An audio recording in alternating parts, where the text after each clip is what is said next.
মই তাতে স্পটত গৈছিলোঁ, চাইছোঁ। তাতে খবৰ পাই আমি গৈ পেলাই চালোঁ।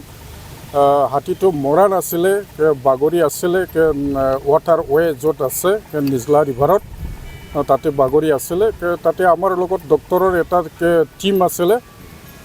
ডক্টৰসকলে মানে সেইটো কেনেকৈ মানে ট্ৰিটমেণ্ট কৰিলে মানে বচাব পাৰে সেইটো চেষ্টা কৰিছিলে, কিন্তু লাষ্ট মুহূৰ্তত মানে মৰিলে আৰু।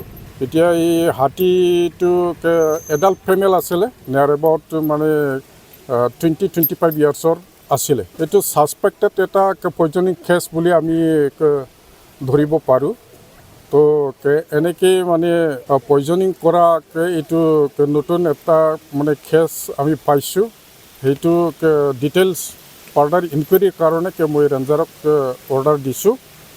তেখেতে মানে ফাৰ্ডাৰ ইনকুৱাৰী কৰিব আৰু অতি সোনকালে ৰিপৰ্টটো ছাবমিট কৰিব।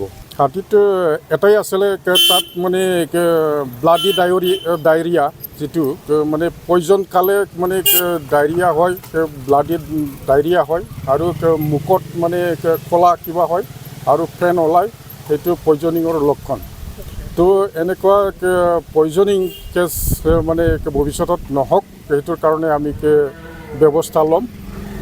তো কালিৰ পৰা আমাৰ কিবাটো ইনভেষ্টিগেশ্যনটো আৰম্ভ হ'ব। সেইটো এটা আমাৰ ডিপাৰ্টমেণ্টৰ কাৰণে মানে জকাৰণিৰ এটা মানে ইনচিডেণ্ট।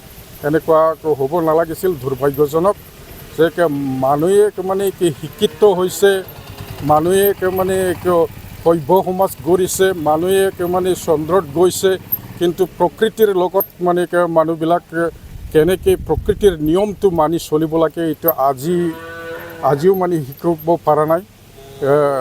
আমি প্ৰকৃতিৰ নিয়মটো চেৰচাৰ কৰিলে, প্ৰকৃতিৰ নিয়মটো যদি কি কৰি পেলাই আমি বন জংঘল ধ্বংস কৰে, তেতিয়া তাৰ মানে বিপৰীত পৰিণামটো, প্ৰতিকূল পৰিণামটো আমি নিশ্চয় মানৱ সমাজে পাব।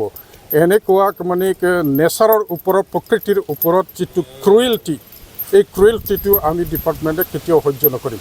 অঞ্চলত আমাৰতো সদায় টহলদাৰী দিয়ে, গোটেই এৰিয়াটো মানে যদি ওচৰে পাঁজৰে ফ্ৰিঞ্চ এৰিয়াৰ মানুহবিলাক এৱাৰনেছ নহয়, এৱাৰনেছ নোহোৱালৈকে ডিপাৰ্টমেণ্টৰ মেন পাৱাৰে গোটেইটো দিনে নিশাই কভাৰ কৰিব নোৱাৰে।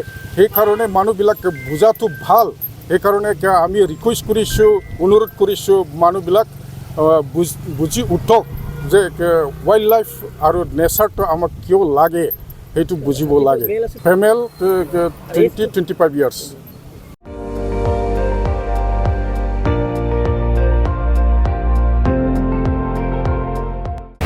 আপুনি চাই আছে ND24, সৰ্বশ্ৰেষ্ঠ নহয়, সৰ্বোত্তমৰ দৌৰ।